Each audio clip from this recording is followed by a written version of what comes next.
On December 16, 1944, German forces launched a massive counteroffensive through the Ardennes forest in Belgium and Luxembourg. The assault, which would become known as the Battle of the Bulge, caught Allied forces catastrophically unprepared, not just tactically but mechanically. As temperatures plummeted to 30 degrees in the opening days of the offensive, American M4 Sherman tanks began failing in ways no combat manual had anticipated. Engines wouldn't start. Oil congealed to the consistency of tar. Batteries died within minutes of attempted ignition. Entire armored divisions sat immobilized in the snow, while German panzer units advanced through gaps in defensive lines that should have been held by mobile armor. By December 19th, 3 days into the offensive, the 3rd Armored Division reported that 62% of its Sherman tanks were non-operational due to cold weather starting failures. The 7th Armored Division reported similar numbers. Across the entire 1st Army sector, over 800 Sherman tanks sat frozen and useless, while infantry units fought desperate defensive actions without armored support. The situation was critical not because the Germans were overwhelming Allied positions, they weren't yet, but because the weather was doing what German firepower couldn't, rendering American mechanized warfare doctrine completely ineffective. The Sherman tank had been designed in 1940 to 1941, when American military planners anticipated fighting in North Africa and the Mediterranean. Cold weather performance was considered secondary to reliability in heat, dust, and desert conditions.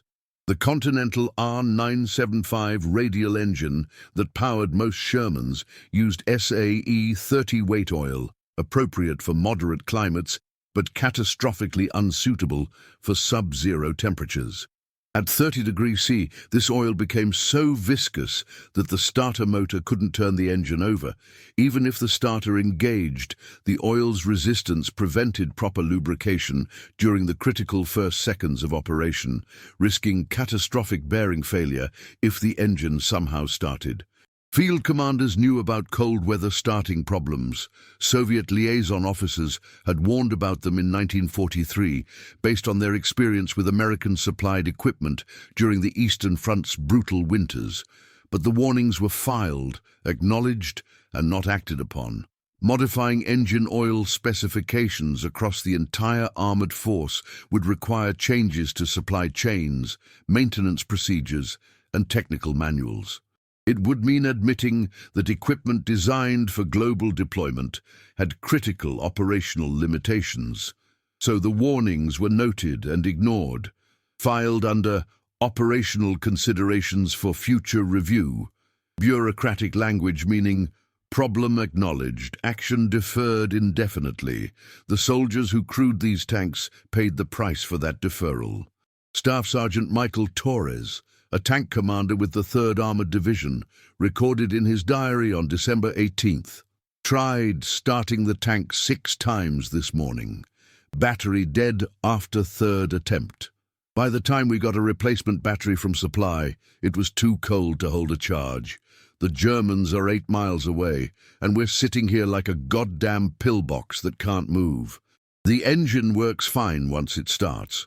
We know this, because we got it running yesterday afternoon when it was only 15 degrees 6. But every morning, it's the same nightmare. The infantry keeps asking when we're moving up to support them. What am I supposed to tell them? That we're waiting for it to get warmer? The German offensive exploited this immobility ruthlessly. Panzer units equipped with engines designed for Eastern Front conditions, using lower viscosity oils and equipped with auxiliary heating systems, maintained operational mobility even in extreme cold. They moved through gaps in American lines that should have been covered by armored reserves, encircling infantry positions that lacked the heavy firepower to stop them. The famous defense of Bastogne by the 101st Airborne Division was necessary precisely because the armored units that should have prevented encirclement were frozen in place 30 miles away, their crews frantically trying methods that ranged from ineffective to dangerous. building fires under engine blocks, draining oil and heating it over open flames before pouring it back, even attempting to jump-start tanks using multiple batteries wired in series. None of these improvised solutions worked consistently. Heating oil over open flames created fire hazards and didn't address the underlying problem. The oil's viscosity specifications were wrong for the temperature regime. Jump-starting with multiple batteries occasionally worked, but risked electrical system damage and didn't solve the core issue of oil resistance preventing engine rotation. Maintenance crews worked through the night in sub-zero temperatures, their hands freezing to metal tools, attempting fixes that occasionally got one tank running, but never scaled to the operational level needed. By December 20th, the situation had deteriorated to the point where 1st Army Headquarters issued an emergency directive to all armored units. Operational priority is restoration of vehicle mobility. All available resources to be directed toward cold weather starting solutions. Units are authorized to implement field modifications without prior approval from Ordnance Corps. This was extraordinary, effectively giving field commanders permission to modify military equipment without following normal channels. It was also an implicit admission that the institutional supply chain had failed and that survival depended on improvisation at the unit level. The directive landed on the desk of Major Robert Hendricks, maintenance officer for the 9th Armored Division, at 0400 hours on December 21st. Hendricks had been awake for 36 hours straight, coordinating recovery operations for disabled tanks and trying to maintain the 15% of his division's Shermans that remained operational. He read the directive twice, then called his senior maintenance NCO, Master Sergeant Eugene Walsh, into the command tent. Walsh arrived with a young corporal named Daniel Kerrigan, a 22-year-old mechanic from Pittsburgh who had been working on a particularly stubborn Sherman for the past 18 hours. Hendricks showed them the directive. Walsh's response was blunt. "Sir, we've been trying field modifications for 4 days. Nothing works long enough to matter. The problem isn't that we don't have permission to improvise. It's that we don't know what to improvise toward. The oil is wrong for the temperature. We can't change the temperature, and we don't have different oil. So what exactly are we authorized to modify?" Corporal Kerrigan, who had been standing quietly near the tent entrance, spoke for the first time. "Sir, we're thinking about it wrong. We can't change the oil and we can't change the temperature, but we can change when the oil encounters the temperature." Both officers turned to look at him. Kerrigan continued, his voice uncertain but his logic clear. "The problem is that cold oil won't let the engine turn over. But oil isn't cold until it sits in the cold. If we keep it warm until the moment we need it, it doesn't matter what the outside temperature is." Major Hendricks asked the obvious question, how do you keep oil warm in a tank that's been sitting in 30 degrees Celsius for 12 hours? Kerrigan's answer would save hundreds of lives and restore American armor mobility during the most critical week of the Battle of the Bulge. "You don't keep it in the tank, sir. You keep it in the crew." Daniel Kerrigan had grown up in Pittsburgh's industrial neighborhoods, where winter temperatures regularly dropped below 15 degrees Celsius, and staying warm meant understanding heat retention, not just generating heat. His father worked at a steel mill, where equipment maintenance in sub-zero conditions was routine. The elder Kerrigan had taught his son a fundamental principle that foremen at the mill understood instinctively. Metal conducts cold as efficiently as it conducts heat, and fighting that conductivity is futile. But you can work around it by keeping critical components isolated from thermal mass until the moment they're needed. This principle, absorbed through childhood observation rather than formal engineering education, gave Kerrigan an insight that eluded officers trained at Fort Knox and Aberdeen Proving Ground. The institutional solution to cold weather starting focused on modifying the tank, heating the engine block, insulating the oil pan, using external power sources. All of these approaches treated the tank as the system and the cold as the problem. Kerrigan's insight inverted this. Treat the oil as the system and the tank as the environment. If you separate the oil from the environment until ignition, viscosity becomes irrelevant. When Major Hendricks asked how to keep oil warm, Kerrigan explained his reasoning. The tank's been sitting outside for hours. Everything metal is 30 degrees C. The engine, the hull, the oil pan. If we drain the oil while it's still liquid and keep it warm separately, then pour it back right before starting, the engine only has to overcome inertia for the first few seconds while the oil is still warm. By the time the oil starts cooling from contact with cold metal, the engine is already running and generating its own heat. Master Sergeant Walsh immediately identified the practical problem. Where do you keep 20 quarts of oil warm when you're living in a foxhole in the middle of winter? Kerrigan's answer revealed both his working-class background and his understanding of field conditions. In the crew tent, sir, or in the command post, anywhere that has a stove. We drain the oil at the end of each day, when the engine is still warm from running, store it in cans next to whatever heat source the crew has access to overnight, then pour it back in the morning before attempting ignition. It adds maybe 15 minutes to the starting procedure, but it means the oil is 20 degrees instead of 30 degrees when the starter engages. The idea was so simple that both officers' first instinct was to assume it couldn't work. Surely someone would have thought of this already. Surely there was some technical reason why it was impractical. But as they talked through the mechanics, no obvious obstacles emerged. Draining engine oil was a standard maintenance procedure. Storing it near a heat source required no special equipment. Refilling before starting was straightforward. The only logistical challenge was coordination. Crews would need to drain oil consistently, transport it to warming locations, and remember to refill before attempting starts. Major Hendricks made a command decision. We test it immediately. Kerrigan, pick your most reliable crew and your most unreliable tank. Walsh, get them whatever they need. I want a proof of concept by 0600. He paused, then added, and if this works, I need documentation detailed enough that I can send it up the chain and get division-wide authorization by tomorrow night. We don't have time for prolonged testing. If it works once, we're implementing it everywhere. By 0430, Kerrigan had selected his test case, a Sherman commanded by Sergeant First Class James Holland, a vehicle that hadn't successfully started in ambient conditions for 3 consecutive days. Holland's crew had nicknamed it Frozen Betty, with the bitter humor of men watching their combat effectiveness evaporate while they sat helpless. The tank had been parked in an exposed position since December 18th. 3 attempts to start it on December 19th had failed. 2 attempts on December 20th had drained both batteries. It was, by all measurable criteria, a non-operational vehicle awaiting either warmer weather or replacement parts that weren't available.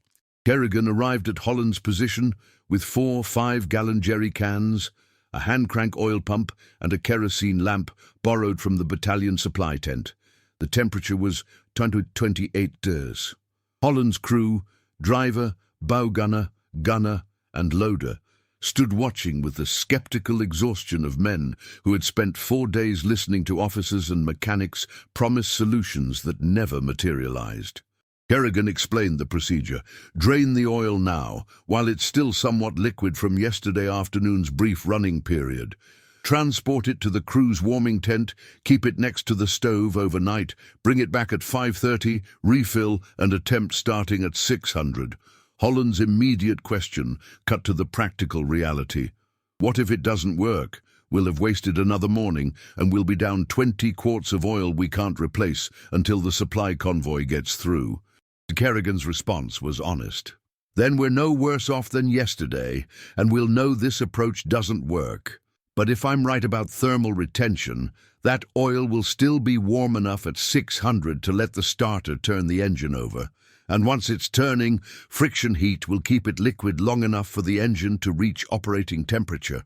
The crew agreed, largely because they had nothing to lose. Draining the oil took 40 minutes.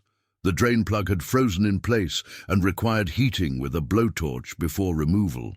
The oil that emerged was thick but still viscous enough to flow, confirming that yesterday's running had prevented complete solidification. They filled 3 jerry cans, sealed them, and transported them to the crew's warming tent, a canvas structure with a small wood-burning stove that kept interior temperature around 5 degrees Celsius, barely above freezing, but crucially above the oil's solidification point. The crew rotated shifts through the night, keeping the stove fueled, and the oil cans positioned near the heat source without direct contact. Kerrigan had warned that overheating the oil would degrade its lubricating properties. At Joe 520, with ambient temperature holding at 29 degrees, they transported the warm oil back to the tank. The jerry cans' exteriors frosted immediately in the cold air, but the oil inside, insulated by the metal containers and the volume of liquid, remained at approximately 15 degrees, cold by normal standards, but liquid and flowing.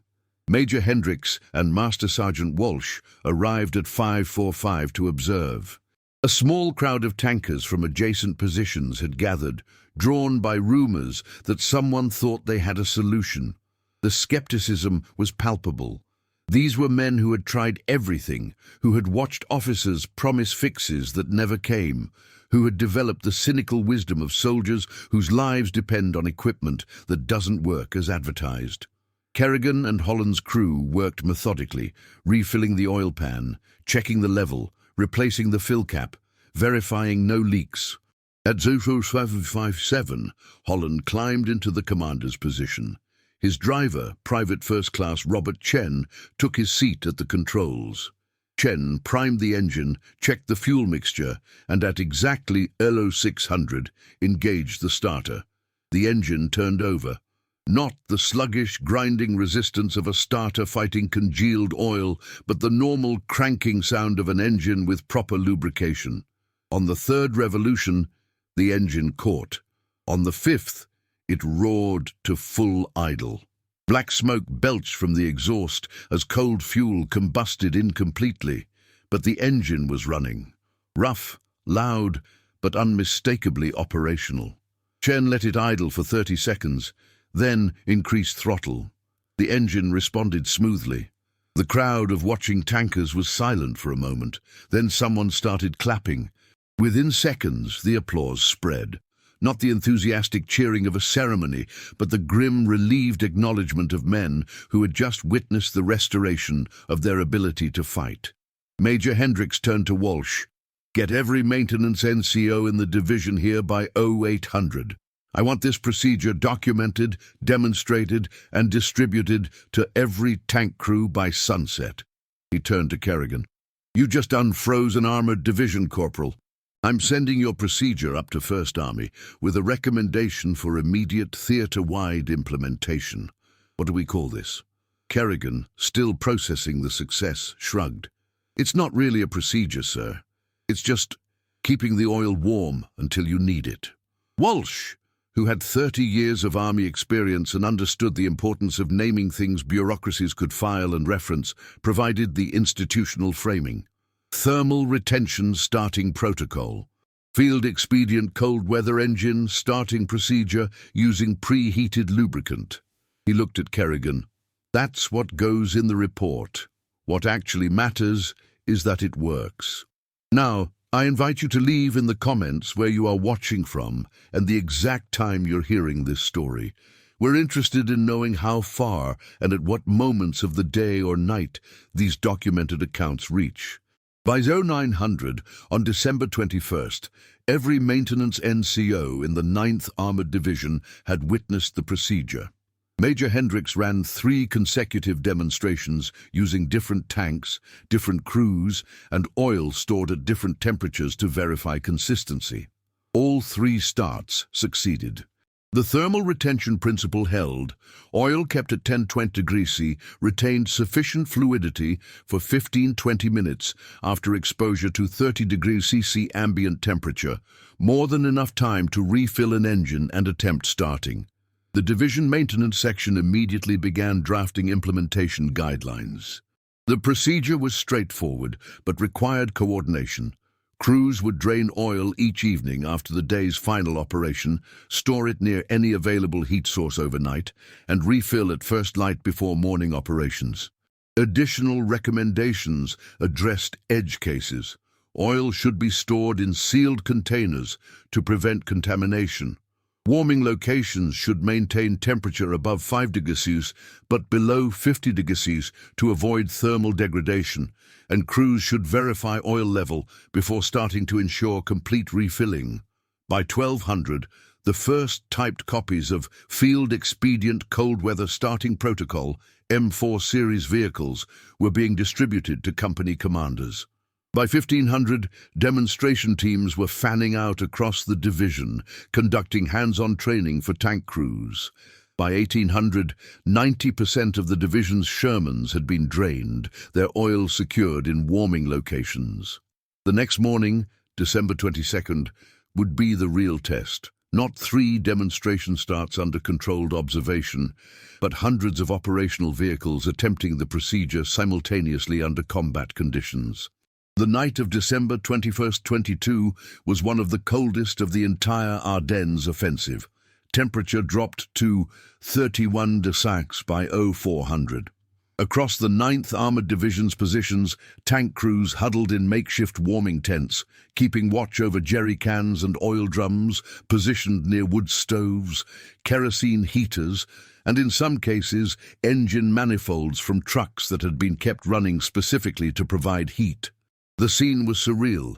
Armored warfare reduced to soldiers babysitting containers of oil like mothers watching sick children. The success of mechanized combat doctrine dependent on keeping 20 quarts of liquid from freezing. At 0530 on December 22nd, crews began the refilling process. The operation was conducted in near darkness. Blackout protocols were still in effect due to German air reconnaissance, with crews working by touch and shielded flashlight to verify oil levels. At 0600, across a front stretching 15 miles, Sherman tanks began starting their engines. The results were extraordinary. Of 127 tanks in the division, 118 achieved successful cold starts on the first attempt.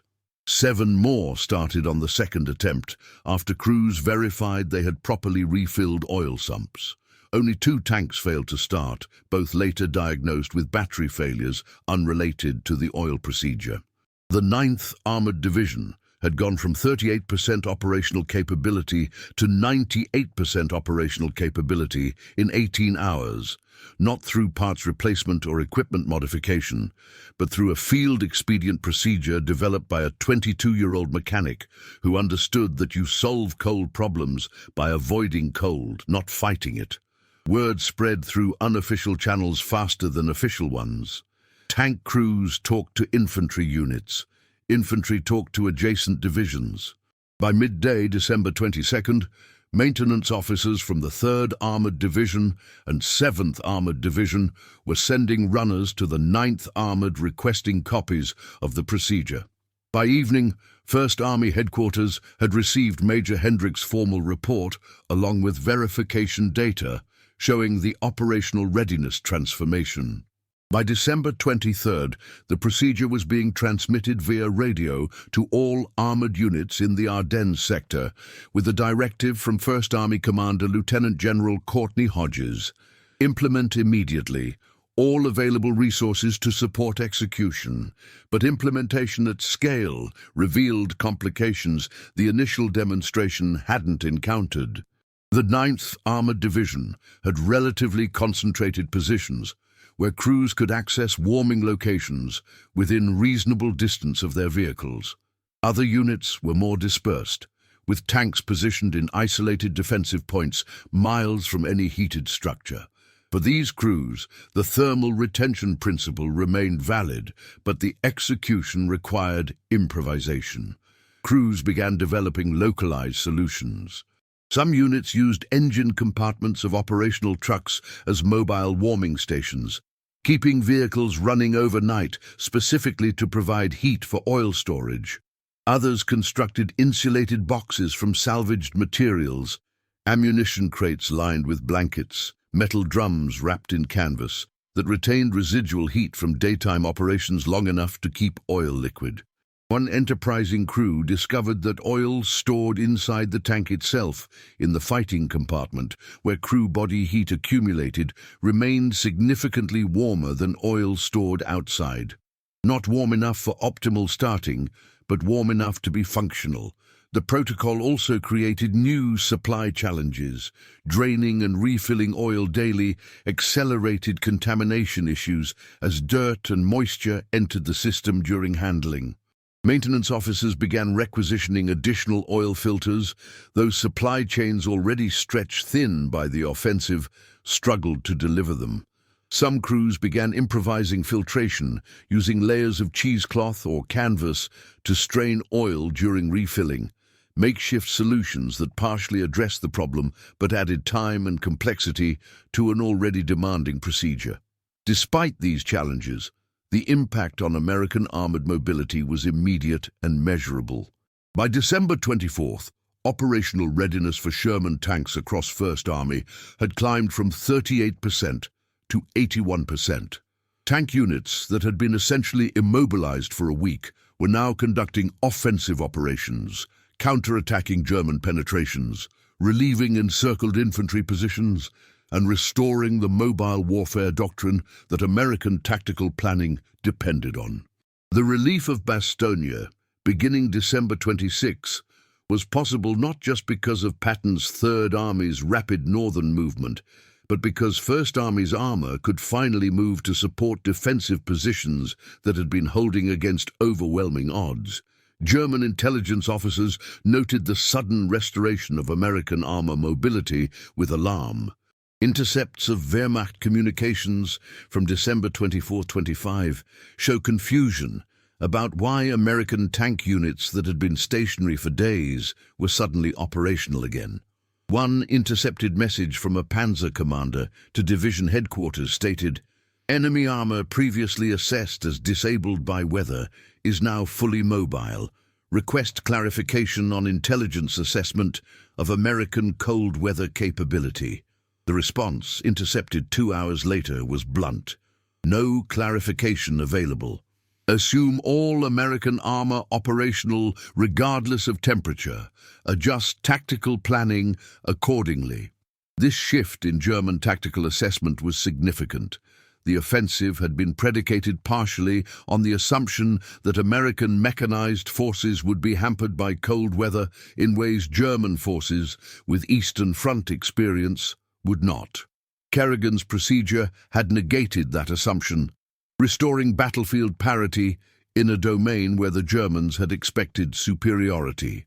It was a small technical innovation with strategic implications, the kind of asymmetric advantage that emerges not from superior technology, but from better adaptation to existing conditions. By December 28th, the Thermal Retention Protocol had been formalized as Technical Bulletin TB-ORD 527, distributed throughout European theater of operations, with instructions for implementation across all armored units. The bulletin credited the 9th Armored Division Maintenance Section, but did not specifically name Kerrigan, standard practice in military documentation where procedures were attributed to units rather than individuals. The bulletin's introduction captured the institutional perspective. Field experience has demonstrated that standard cold weather starting procedures are inadequate for sustained operations below 20 degrees Celsius. The following protocol provides an effective alternative using existing equipment and supplies. What the bulletin didn't capture was the human dimension, the exhaustion of crews working through frozen nights to keep oil warm, the improvisation required when official procedures didn't account for dispersed positions, the relief of soldiers who had watched their combat effectiveness evaporate and now saw it restored through nothing more complex than basic thermodynamics applied with common sense. Official documentation described a procedure. What actually spread through the Ardennes was a culture of adaptive problem-solving that reminded soldiers their survival didn't depend solely on what headquarters provided. It also depended on their ability to understand their equipment well enough to make it work under conditions the designers had never anticipated. The success of the thermal retention protocol created an uncomfortable question for the Army's Ordnance Corps. Why had it taken a 22-year-old mechanic in a combat zone to identify a solution that should have emerged from systematic engineering analysis months or years earlier? The M4 Sherman had been in production since 1942. Cold weather operations had been a known requirement since American entry into the war. The Soviet Union had been providing detailed feedback on cold weather performance of American equipment since 1943. Yet no institutional process had produced the insight that a corporal with a high school education and Milltown upbringing had generated in the middle of a crisis. The answer lay in how military engineering approached problems. Ordnance Corps engineers, working at facilities like Aberdeen Proving Ground and the Detroit Arsenal, were trained to solve problems through design modification. Cold weather starting issues were addressed through technical bulletins recommending lower viscosity oils, engine block heaters, battery warming blankets, and auxiliary starting systems. These solutions were technically sound, but they all shared a common limitation. They required either equipment that wasn't available in theater or modifications to supply chains that couldn't be implemented quickly. Kerrigan's insight came from a different tradition, the practical thermodynamics of industrial maintenance, where equipment had to work regardless of conditions and where solutions had to use whatever was available. He hadn't asked, how do we redesign the tank for cold weather? He'd asked, how do we use the tank we have in the conditions we face? The first question led to engineering solutions that took months. The second question led to a field expedient that took hours. When Major Hendrix's report reached Ordnance Corps headquarters, the initial response was institutional defensiveness. A January 5, 1945 memorandum from Colonel Theodore Marsh, chief of the automotive section, noted, while the field expedient described demonstrates practical utility under emergency conditions, it does not constitute an appropriate long-term solution to cold weather starting requirements. Proper addressing of this issue requires implementation of approved cold weather oil specifications and distribution of auxiliary heating equipment per existing technical guidance. The memo revealed the institutional mindset. Field expedients were acceptable as temporary measures, but real solutions came from proper engineering and proper supply chains. The problem with this perspective was that proper solutions required time and resources that combat operations didn't allow.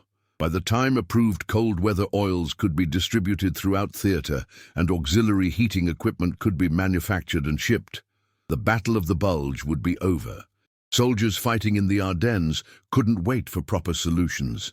They needed working solutions, even if those solutions involved jerry cans of oil stored next to wood stoves. The intellectual gap between Kerrigan's approach and the Ordnance Corps' approach reflected broader tensions in military innovation. Institutional engineering favored systematic, standardized solutions that could be documented, approved, and implemented uniformly across large organizations. Field innovation favored whatever worked immediately with available resources, even if it was improvised, non-standard, and impossible to implement through formal channels. Both approaches had value, but they operated in different timescales. The Ordnance Corps worked in quarters and fiscal years. Kerrigan worked in hours and operational necessity. If this story has surprised you, leave a like to help the channel. Some engineers recognized this immediately. Captain Richard Yates, an Ordnance Corps officer who had served as a maintenance liaison with Soviet forces, wrote a dissenting assessment in mid-January. The thermal retention protocol succeeds precisely because it doesn't require institutional approval or supply chain modification. It uses existing materials, oil, containers, heat sources, in a new configuration. This represents exactly the kind of adaptive field engineering we should be encouraging, not dismissing as expedient. The fact that we didn't identify this solution through formal channels is not evidence that the solution is inferior. It's evidence that our formal channels are insufficient for identifying solutions under operational conditions. Yates' assessment didn't change official policy, but it did influence how the thermal retention protocol was documented. When the final version of TB-ORD 527 was published in February 1945, it included an acknowledgement that field conditions may require adaptive implementation of prescribed procedures, and that commanders are authorized to approve local modifications based on available resources and operational requirements. Now, this was significant. It represented institutional recognition that formal procedures couldn't cover every situation, and that effective operations required trusting field personnel to adapt doctrine intelligently. This acknowledgement came too late to affect the Ardennes fighting, but it influenced post-war equipment development. The M26 Pershing tank, designed in 1944-1945, included cold weather starting considerations from the design phase. Provisions for auxiliary heating, recommendations for multigrade oils, insulated battery compartments. These features reflected lessons learned from the Ardennes, including the lesson that equipment needed to work in actual conditions, not just design specifications. But the most important engineering lesson from Kerrigan's protocol wasn't technical, it was philosophical. The protocol demonstrated that solving problems in complex systems often requires understanding the system from a user's perspective rather than a designer's perspective. Ordnance Corps engineers understood the thermodynamics of engines starting perfectly well. Their technical knowledge was sound. What they lacked was insight into how that thermodynamics intersected with field conditions, crew capabilities, and available resources. Kerrigan had that insight because he experienced those intersections directly. He knew what crews could actually do, what resources were actually available, and what working actually meant in combat. This experiential knowledge, the understanding that comes from working with equipment under real conditions rather than test conditions, couldn't be replicated in engineering labs or design offices. It emerged from direct contact with operational reality. The institutional challenge was how to capture and integrate that knowledge into formal development processes. The thermal retention protocol showed both the value of that knowledge and the difficulty of incorporating it systematically. A field expedient could be documented and distributed, but the mindset that generated the expedient, the willingness to question basic assumptions and improvise solutions using available resources, was harder to institutionalize. The thermal retention protocol saved lives and restored operational capability, but it also created burdens that official documentation rarely mentioned. Draining and refilling 20 quarts of oil daily in sub-zero temperatures while wearing heavy gloves was physically demanding. Crews were already exhausted from constant combat operations, reduced sleep, and inadequate nutrition. Adding 40 minutes of maintenance labor each evening and morning pushed many crews to the edge of physical collapse. Staff Sergeant Michael Torres, whose December 18th diary entry had captured the frustration of immobilized armor, wrote on December 27th, "The oil procedure works. We're mobile again. We can fight again. That's what matters. But Christ, we're tired. Every night draining the oil in darkness, hauling cans back to the warming tent, keeping watch so they don't freeze. Every morning reversing the process before dawn. My hands are torn up from handling frozen metal. 2 of my crew have frostbite on their fingers. We're operational, but we're running on fumes ourselves. The tank works because we're destroying ourselves to make it work." This was the hidden cost of field expedients. They traded institutional resources for individual effort. A proper engineering solution, pre-distributed cold weather oil, factory-installed heating systems, would have required institutional investment but minimal crew labor. The thermal retention protocol required minimal institutional investment, but substantial crew labor. It was effective because it was available immediately, but it was sustainable only because crews were willing to accept the physical burden. Some crews couldn't maintain the procedure consistently.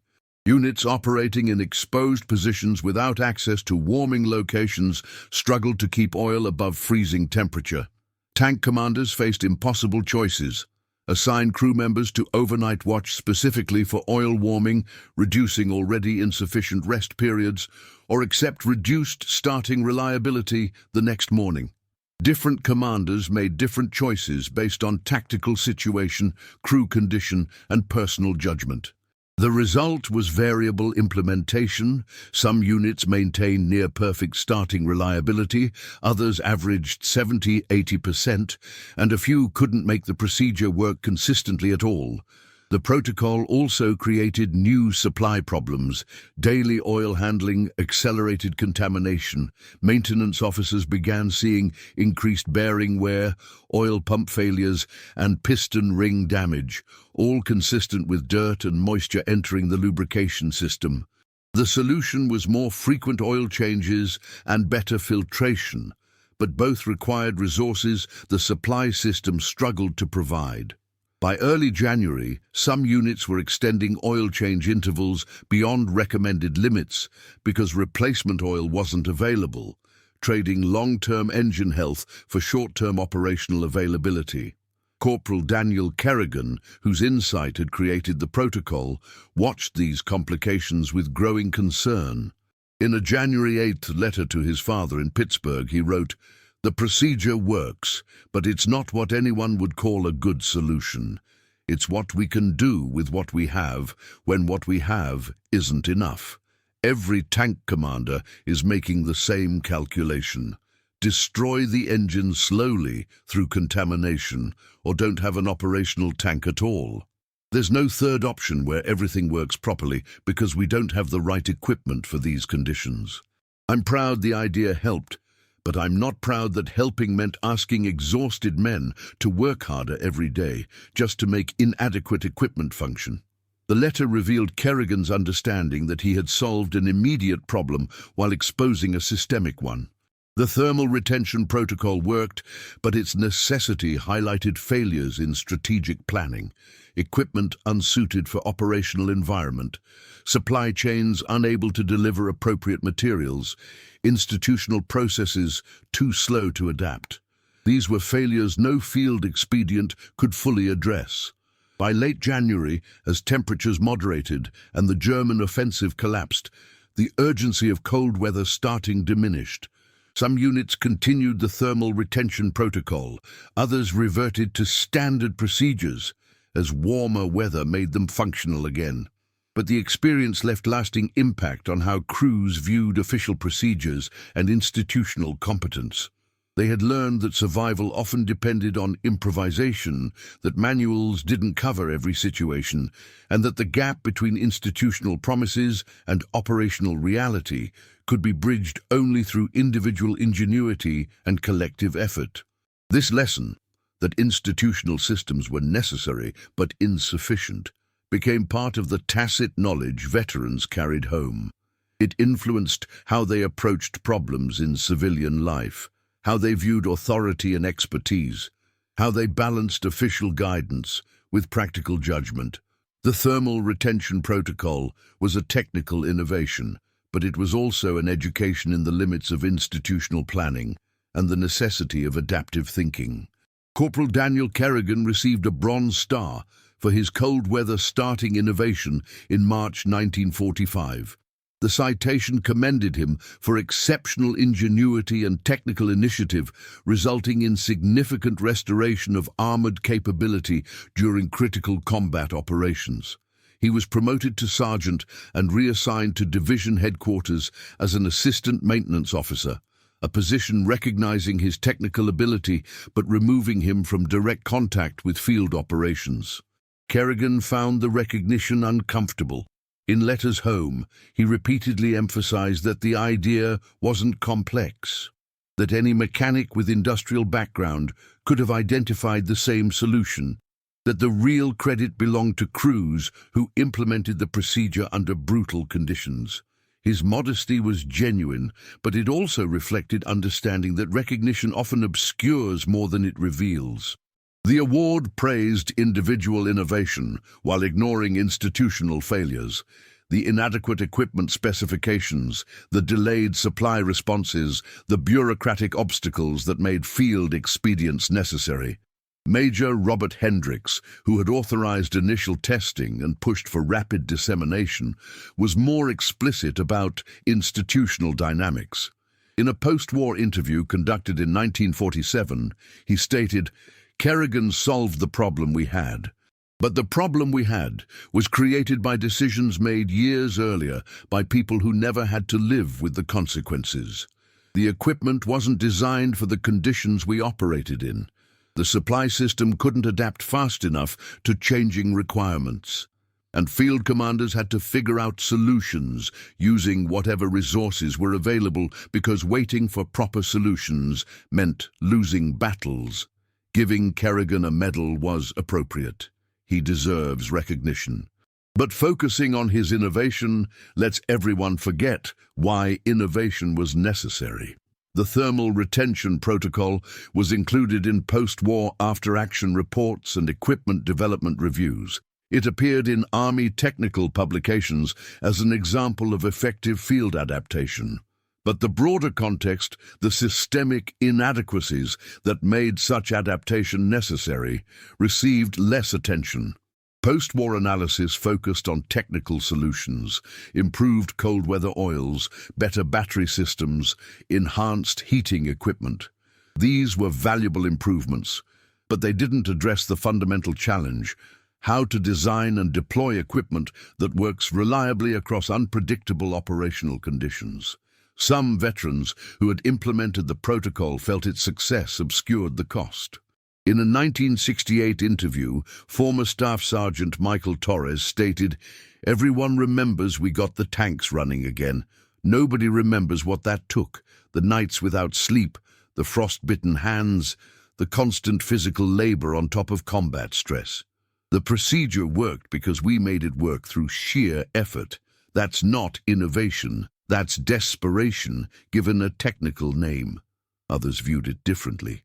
Former Sergeant First Class James Holland, whose tank Frozen Betty had been the demonstration vehicle, said in a 1972 oral history, "The procedure gave us back our ability to fight. Before Kerrigan's idea, we were useless. Billion-dollar equipment sitting frozen while infantry died because we couldn't support them. After, we were mobile again. Was it hard? Yes. Was it sustainable long-term? Probably not. Did it save lives when lives needed saving? Absolutely. Sometimes the best solution is the one that works right now, even if it's not perfect." These differing perspectives reflected deeper questions about military effectiveness and human cost. The thermal retention protocol was undeniably effective. It restored operational capability when capability had been lost. But effectiveness measured in tank starts and operational readiness percentages didn't capture the exhaustion, the physical damage, the psychological toll of maintaining complex procedures under extreme conditions while simultaneously facing combat stress. Kerrigan himself rarely discussed the protocol after the war. He returned to Pittsburgh, worked as an automotive mechanic, and avoided veteran reunions. When contacted by military historians in the 1960s, he declined interviews. His only extended comment came in a 1981 letter responding to a researcher. "I'm glad the idea helped people survive. I'm not glad we were in a situation where that kind of improvisation was necessary. War creates problems faster than institutions can solve them. Soldiers bridge that gap with ingenuity and effort. That's worth documenting. But it's also worth asking why the gap existed in the first place." Indeed, the thermal retention protocol was used for only 6 weeks, from late December 1944 through early February 1945, before warming temperatures made it unnecessary, but its impact extended far beyond those 6 weeks.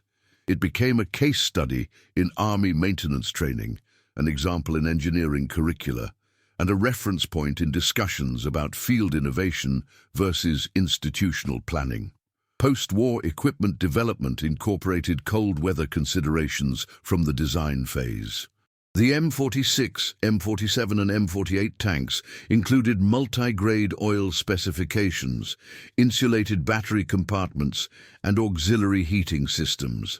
These features reflected lessons from the Ardennes, including the lesson that equipment must function in worst-case conditions, not just average ones. But technical improvements didn't eliminate the underlying dynamic that made Kerrigan's innovation necessary. Military operations continued to encounter conditions that exceeded equipment design parameters. Supply chains continued to struggle with rapid adaptation. Field commanders continued to face gaps between institutional capabilities and operational requirements. The specifics changed. Different equipment, different conditions, different wars. But the pattern remained. Soldiers confronting reality that didn't match planning, improvising solutions using available resources, bridging the gap between what headquarters promised and what the battlefield demanded. In 1995, during the 50th anniversary commemorations of World War II's end, a military historian located Daniel Kerrigan, then 73 years old and still living in Pittsburgh. He agreed to one interview for a documentary about the Battle of the Bulge.